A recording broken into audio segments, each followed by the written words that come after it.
They told him no one lasts more than 30 seconds in Quarantine Sector 7. Ethan Cole made it 40 before the alarms started screaming at 120 decibels and the overhead lights dropped into a sick, flickering strobe that painted everything in broken white and shadow as his visor glitched out and died, leaving him half-blind with only static crawling across the inside of his helmet and the sharp hiss of oxygen valves leaking somewhere in the walls.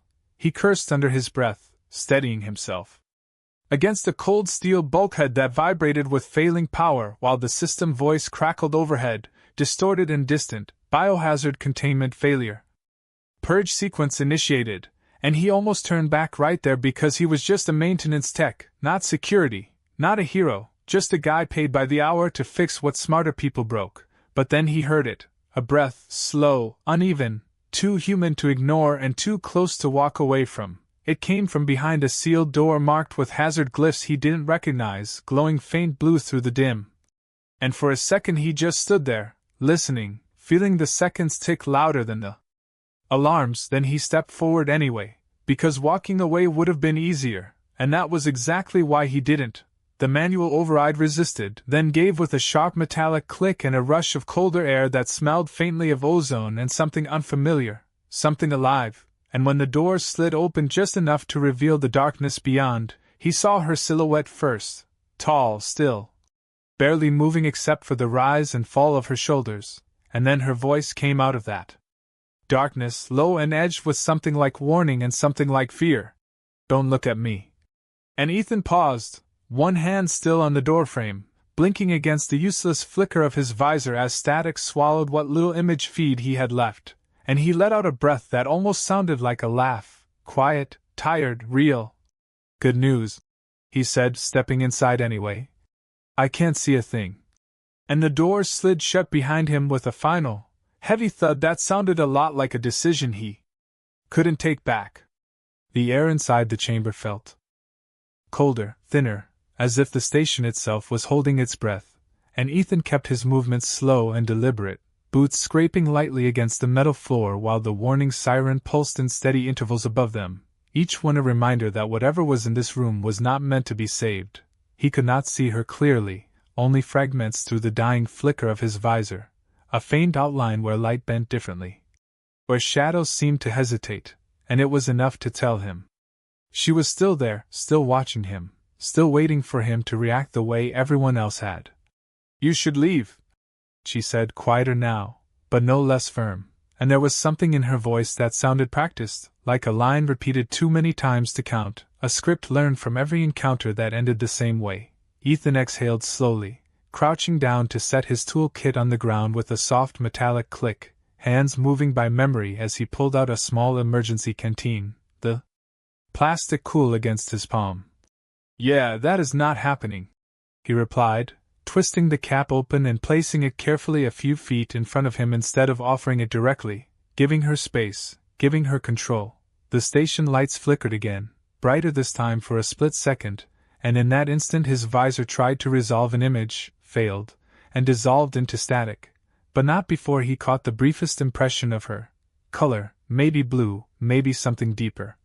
And eyes that reflected light instead of absorbing it.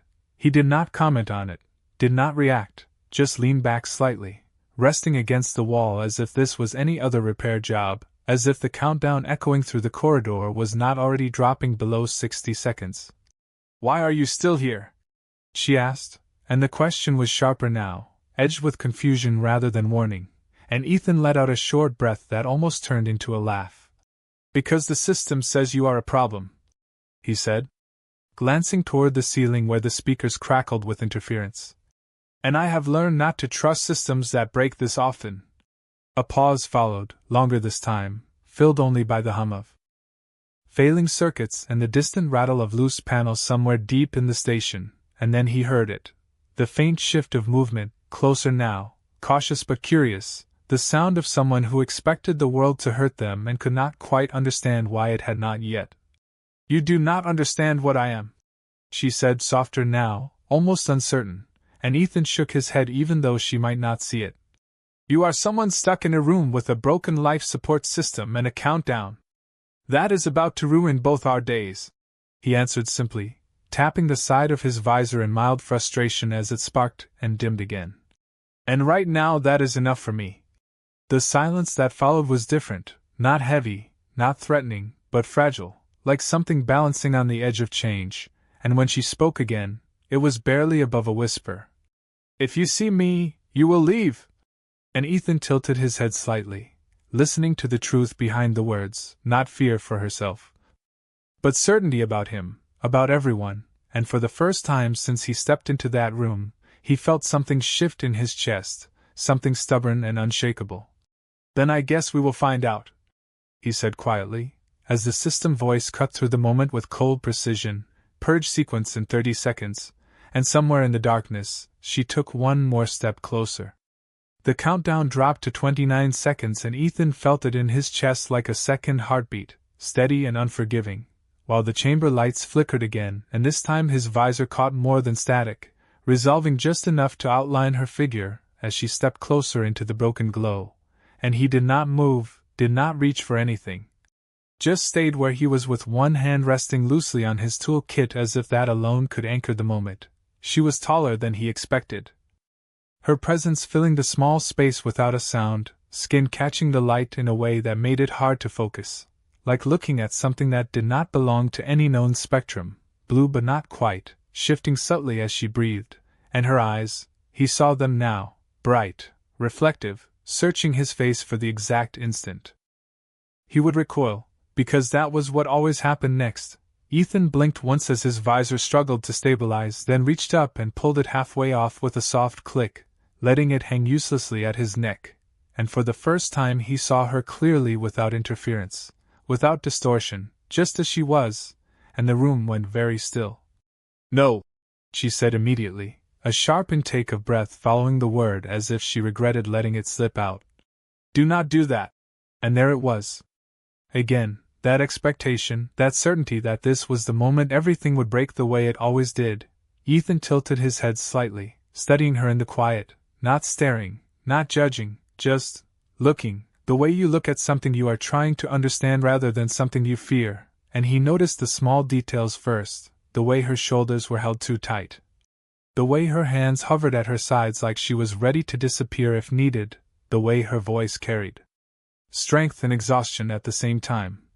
"You are shaking," he said, not as an accusation, just as an observation, and she froze as if the words themselves had weight, her eyes narrowing slightly. "You should be afraid," she replied, softer now, less certain, and Ethan let out a quiet breath, glancing briefly toward the door behind him where the purge system hummed to life, a low vibration building through the walls as the timer hit 20 seconds. "I have been afraid before," he said calmly, turning his attention back to her. "This is not that." And something shifted in her expression then, subtle but undeniable, a fracture in the certainty she had built around herself, because fear she understood, rejection she expected, but this did not fit any pattern she knew. The system voice cut in again, colder now, purge in 15 seconds, and Ethan moved at last, not away from her but past her, stepping toward the wall panel where the manual override should have been. Fingers already reaching for the access latch as sparks flickered faintly along the edge of the console. Behind him, she did not stop him, did not retreat, just stood there watching, trying to reconcile what she was seeing with everything she had been taught about his kind, about all kinds, and when she spoke again, it was almost fragile. "Why are you still looking at me?" And Ethan paused for half a second, just long enough to answer without turning around. "Because you are still here," he said simply, as the timer dropped to 10 and the chamber seemed to hold its breath along with them. The panel resisted him at first, its surface hot under his fingers as the internal systems fought to complete the purge cycle, but Ethan forced the latch open with a sharp pull and exposed the wiring beneath. A mess of scorched conduits and flickering indicator lights that told him everything he needed to know in a single glance. This was not a malfunction, it was deliberate. The timer dropped to 9 seconds and the low hum in the walls deepened into a steady vibration that he could feel. Through his boots, through his bones, like the station itself was bracing for what came next. Behind him, he heard her shift again, closer this time, not retreating, not hiding, just watching, and that alone told him more than any data readout could. "If you stop it," she said slowly, as if choosing each word with care, "they will come for you." And Ethan let out a quiet breath, fingers already moving through the wiring, bypassing one circuit, bridging another, working from instinct and experience rather than protocol. "Yeah," he replied, almost absently. "They usually do." And there was no bravado in it, no attempt to sound fearless, just a simple acknowledgement of how things worked. The timer hit 7 seconds and a warning light flared red above the panel, casting the entire room in a harsh glow that sharpened every edge, every line, and in that light her reflection flickered across the metal surface in front of him, distorted but unmistakable, and he caught himself staring. For half a second, not in fear, not in shock, but in recognition of something he could not quite name. "Look at me," she said again, but this time it was different, not a warning, not a challenge, but something closer to a test, and Ethan hesitated, just for a fraction of a second, before turning his head over his shoulder, meeting her gaze fully. As the timer dropped to 5, she stood there in the red light, no longer hiding in shadow, her form clear now, the strange hue of her skin shifting with each flicker, her eyes fixed on him with an intensity that felt almost fragile beneath the surface, as if she was waiting for the exact moment everything would fall apart. Ethan held her gaze for a beat longer than expected, then turned back to the panel without flinching, without stepping away, and finished the connection with a firm press. That sent a sharp spark through the system. The hum stuttered, faltered, and then cut out entirely, the vibration fading into silence so sudden it almost rang in his ears. The timer froze at 2 seconds.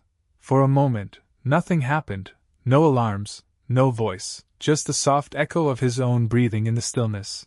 Ethan straightened slowly, wiping his hand against his pant leg as he closed the panel with a dull click. And only then did he turn fully toward her again. The red light dimmed, replaced by a softer, steadier glow as emergency systems recalibrated, and in that quieter light she looked different, not because she had changed, but because the moment had. She was still watching him, still searching his face for something she clearly did not expect to find, and when she finally spoke, her voice was barely above a whisper. "You saw me," she said, not as a question, but as a realization, and Ethan gave a small nod, simple, unremarkable. "Yeah," he answered as if it meant nothing at all, and that was the part that changed everything. The silence that followed felt louder than the alarms ever had, stretching thin between them as the system lights steadied into a soft white glow that no longer painted her as something dangerous, just something present, and Ethan noticed it immediately, the way the room changed once the threat was gone, like it had been holding its breath and finally exhaled. He stayed where he was, not moving closer, not stepping back, giving her the space she clearly expected to lose, while she stood motionless, her eyes locked on him with a kind of intensity that was no longer sharp, no longer defensive, but uncertain in a way that did not seem to fit. Someone who had just faced down a purge without flinching. "You did not leave," she said slowly, as if testing each word before letting it exist, and Ethan shrugged lightly, the motion small, almost casual. "Did not seem like a good time to walk out," he replied, glancing briefly at the sealed door before returning his attention to her, not avoiding her gaze, not forcing it either, just meeting it the way he would meet anyone else. She studied him for a long moment, searching for something beneath the surface, some hidden reaction, some delayed fear that had not yet surfaced, but there was nothing there except a quiet steadiness that did not match anything she had been taught to expect. "Others looked," she said, her voice softer now, the edge fading into something more distant. "And then they changed."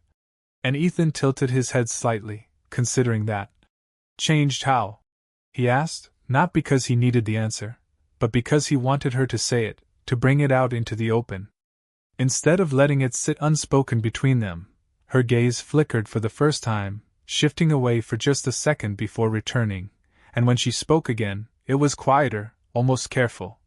"They saw something wrong," she said, and the way she said it made it sound like a fact she had repeated so often it had become part of her, something unquestioned, something fixed. Ethan let that sit for a moment, the words settling into the space between them, and then he shook his head slightly, not dismissive, just honest. I saw someone standing in a locked room with a countdown over her head, he said, his voice even, grounded. If there was something wrong, it was not you. And that landed differently. He could see it in the way her shoulders shifted, the tension there loosening by a fraction, not gone, but no longer locked in place. The station hummed quietly around them, systems recalibrating, distant footsteps echoing faintly through the corridor beyond the sealed door, a reminder that time had not stopped, that the world outside this room was already catching up to what had just happened, and Ethan knew it would not take long before someone came to check why the purge had failed. She heard it too, her posture tightening slightly as her attention flicked toward the door, then back to him, calculating, weighing something he could not see. They will not understand, she said, and there was no fear in it, just certainty, the kind that came from experience, and Ethan gave a small nod, acknowledging that truth without arguing it. They usually do not, he replied, his tone calm, almost matter-of-fact, and for the first time since he had entered the room, something changed in her expression that was not defensive, not guarded, but curious, like she was seeing a possibility she had never been offered before. Then why are you still here? She asked again, but this time it was not a challenge, not a warning, just a question that did not have an obvious answer, and Ethan met her gaze without hesitation. Because leaving now would mean you were right about them, he said quietly. And I do not think you are. And that, more than anything else, made her go still, not in fear, but in something deeper, something that had nothing to do with survival and everything to do with being seen in a way she never had been before. The sound reached them before the light did, a low mechanical rumble moving through the walls like distant thunder, followed by the sharp hiss of pressure seals disengaging somewhere down the corridor, and Ethan did not need a system alert to know what that meant. Someone had noticed the purge failure. He glanced toward the door, measuring the seconds in his head the way he always did, not with panic, just quiet calculation. Then looked back at her, and she was already watching him, already understanding. They are coming, she said, not alarmed, just stating the inevitable, and Ethan nodded once, slow and certain. Yeah, he replied, his voice steady. They usually send a lot of people when something like this goes wrong. And there was a faint shift in her posture at that, not fear, not exactly, but awareness, like she was stepping into a version of the world she recognized again. You should leave now, she added, and this time it was different from before, not pushing him away out of habit, but offering him a way out, an option he had not been given earlier. Ethan let out a small breath through his nose, almost a quiet laugh, and reached down to pick up his tool kit, closing it with a soft click as if this were just another job wrapping up. You keep saying that, he said, adjusting the strap over his shoulder. But you are still here too. And for a moment she did not answer, her gaze flicking toward the door as the distant rumble grew louder, footsteps now, multiple, heavy, coordinated, echoing through the metal corridor, in a rhythm that spoke of authority and control. This is where I am kept, she said finally, her voice calm, but there was something beneath it now, something less certain than before, something that had been disturbed by everything that had just happened. Ethan studied her for a second, then shook his head slightly. No, he said quietly. This is where they put you.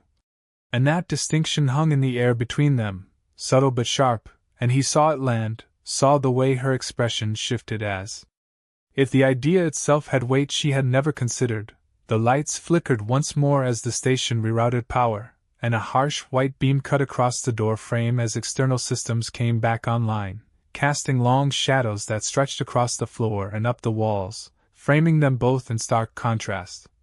You do not understand, she said again, but it sounded weaker this time, less like a certainty and more like something she was trying to hold on to. If they find you here, they will assume. She hesitated, and Ethan finished it for her without hesitation. That I made a choice, he said, his voice calm, almost thoughtful, and he gave a small nod as if confirming it to himself. That sounds about right. And she stared at him then, really stared, as if trying to understand how someone could accept that so easily, How someone could stand in the middle of something dangerous and not try to step away from it. The footsteps outside stopped just beyond the door, a heavy presence settling on the other side, and for a brief second the entire station seemed to pause, the hum of machinery lowering into a tense, waiting silence. Ethan shifted his weight slightly, positioning himself not between her and the door, but beside her, equal, present, and when he spoke again, it was quieter, but carried further than anything else he had said. "You do not have to stay where they decided you belong." And the words were simple, almost understated, but in the stillness of that moment, they felt like something much larger, something that reached past the walls of that room and into everything she had ever been told about herself. The door controls outside began to cycle, a sharp series of mechanical clicks signaling imminent entry, and she did not move, did not retreat into shadow, did not look away this time. She just stood there, eyes fixed on him, as if waiting for one final confirmation before whatever came next changed everything. The door did not open all at once, it parted in controlled increments with a precise mechanical rhythm, each inch revealing more of the corridor beyond, bright white lights spilling into the chamber like something invasive, something that did not belong to the quiet they had just created. And Ethan did not step back, did not reach for anything, he simply stood there beside her, shoulders squared but relaxed. As if this was exactly where he intended to be. The figures outside were silhouettes at first tall, uniform, their outlines rigid with purpose, and even without seeing their faces, Ethan could feel the shift in the air, the weight of authority pressing inward as the final seal released with a soft hiss. "Maintenance technician," one of them said, voice filtered through a comm unit, flat and controlled. "Step away from the containment subject." And Ethan tilted his head slightly, not defiant, not submissive, just acknowledging the statement like any other instruction. Then he glanced sideways at her for half a second, enough to ground himself in the choice he had already made. She did not move, but something in her stance had changed. The tension no longer coiled inward but held steady, like she was bracing not for rejection, but for something else entirely, something unfamiliar. "System malfunction," Ethan replied calmly, gesturing loosely toward the wall panel behind him. "Purge sequence failed, I came to fix it." And it was not a lie, just not the whole truth, and the difference mattered more than the words themselves. There was a pause, brief but heavy, as the figures outside processed what they were seeing, what they were not seeing, and then another voice cut in, sharper this time. "You were not authorized to enter this sector." And Ethan gave a small shrug, almost casual. "Yeah, well, the system did not ask permission when it started failing," he said, and for a second, just a second, there was a crack. In the perfect order of the moment, a hesitation that did not belong in a place like this.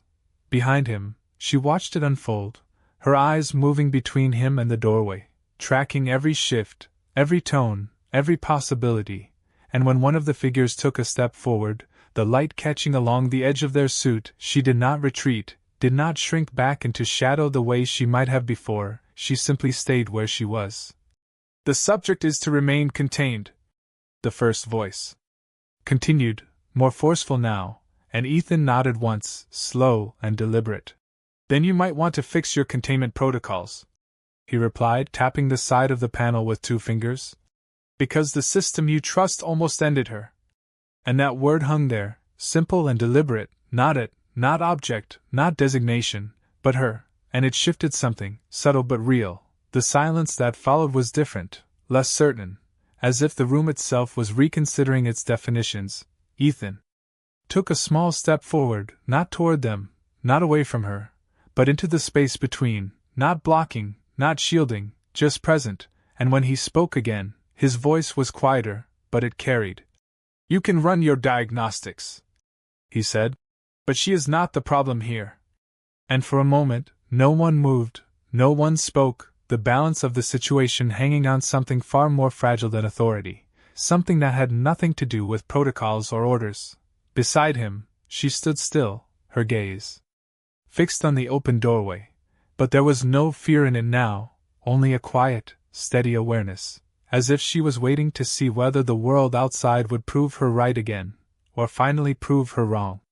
No one spoke for a long second, and in that silence the authority in the doorway seemed to hesitate, not because it had lost power, but because something about the moment did not fit its expectations, and Ethan felt it, that slight fracture in the certainty of the room, the way a single word, her, had shifted the weight of everything.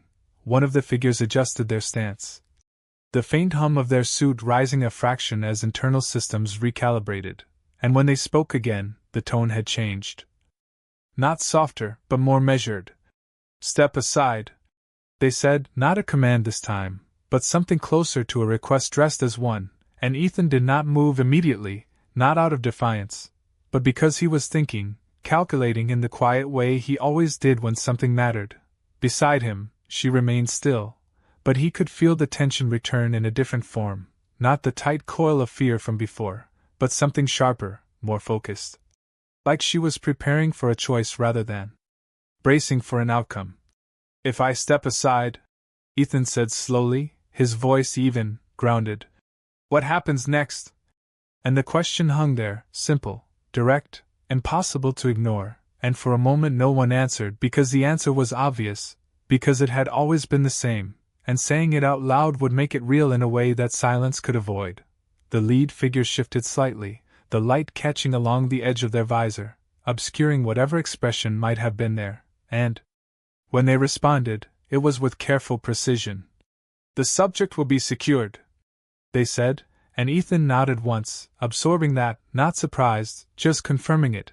He glanced sideways at her again, just for a second, and this time she did not look away, did not retreat into herself, she met his gaze fully, and there was something there now that had not been before, not just awareness, not just curiosity, but trust, fragile and untested, but real enough to change the weight of the moment. The station lights flickered again as systems stabilized, casting a softer glow across the chamber, and in that light she seemed less like something contained and more like someone standing at the edge of a decision she had never been allowed to make. "You said I do not have to stay," she said quietly, her voice carrying just enough to reach him without breaking the tension in the room, and Ethan did not look at her this time. He kept his eyes on the doorway, on the figures waiting there, because this part mattered. "You do not," he replied, just as quietly, and the simplicity of it made it stronger, not louder, just clearer. The silence stretched again, thinner now, more fragile, as if the next movement would decide everything, and then, slowly, deliberately, she took a step forward, not toward the shadows, not away from the light, but toward the open doorway, toward the line that separated where she had always been from where she might go. The reaction was immediate, not explosive, not chaotic, just a subtle shift as the figures outside adjusted, recalculated. The invisible boundaries of their authority pressing inward again, and Ethan felt the moment tightening, the space narrowing around them. "Do not," one of them said, sharper now, the command returning, but it came a fraction too late, because she had already moved, already crossed the invisible threshold in her own mind. Ethan exhaled slowly, stepping forward as well, not in front of her, not behind her, but beside her again, matching her pace without speaking, without signaling, just being there, and that was enough, because when she stopped just short of the doorway, she did not look at them, she looked at him. Searching his face one last time for hesitation, for doubt, for anything that would confirm what she had always believed, and she did not find it, and in that quiet, balanced on the edge of everything, she made a choice no system had planned for. No one reached for her when she stepped forward, and that was the first thing that felt wrong, because everything in this place had always been immediate, controlled, predictable, and yet now there was a pause, a hesitation that stretched just long enough to matter. She crossed the threshold slowly, not as someone escaping, not as someone defying, but as someone choosing, and the difference was subtle but undeniable. And Ethan felt it beside him, the quiet shift from being contained to simply existing in the same space as everyone else. The figures in the corridor adjusted again, their formation loosening by a fraction, not retreating, not advancing, just recalibrating around something they had not prepared for, and the lead figure spoke once more, but the tone had changed again, less certain, more measured. "Return to your position," they said, and for the first time, the command did not carry the same weight, did not land the way it was meant. 2. She did not respond immediately, her gaze drifting past them for a moment, taking in the corridor beyond, the open space, the lights that no longer flickered, the world that had always been just out of reach, and when she finally spoke, it was quiet, steady. "This is a position," she said, and there was no challenge in it, no anger, just a simple truth stated without hesitation. Ethan let out a slow breath, not relief, not tension, just something in between, and he stayed where he was, not speaking, not stepping in, because this was no longer his moment to shape, it was hers to define. The silence that followed was different again, not fragile, not tense, but open, like something had shifted just enough to let possibility in. And even the hum of the station seemed softer, less oppressive, as if the systems themselves were adjusting to a reality they had not been designed to handle. One of the figures lowered their stance slightly, a small, almost imperceptible change, and the lead voice came again, quieter this time. "You are not authorized to be here." And she tilted her head slightly, considering that, her eyes moving briefly to Ethan, then back to them. "Neither is he," she replied, and for a moment, that was all that needed to be said. Ethan almost smiled at that, just a faint shift at the corner of his mouth, not because it was clever, but because it was true, and truth had a way of cutting through things that authority could not. The corridor lights stretched ahead, long and uninterrupted, and for the first time since he had entered that chamber, Ethan realized there was nothing physically stopping her from walking further, no barrier, no field, just expectation. And habit and the weight of everything she had been told she was. She seemed to realize it too, her gaze lingering down the corridor for a second longer, and then she took another step, small but deliberate, and this time no one spoke, no one moved to stop her, because something in the moment had shifted beyond simple commands. Ethan followed half a step behind, not leading, not guiding, just there, present in the space she was choosing to enter, and when she slowed again, just enough to match his pace, she spoke without looking at him, her voice softer than before but steadier. "When you first saw me," she said, "you did not turn away." And Ethan glanced at her briefly, then ahead again. "Did not seem like the right thing to do," he answered, simple as always, and she was quiet for a moment after that, the sound of their footsteps the only thing filling the corridor. "They always did," she said finally, not bitter, not angry, just stating something that had once been absolute, and Ethan shook his head slightly, more to himself than to her.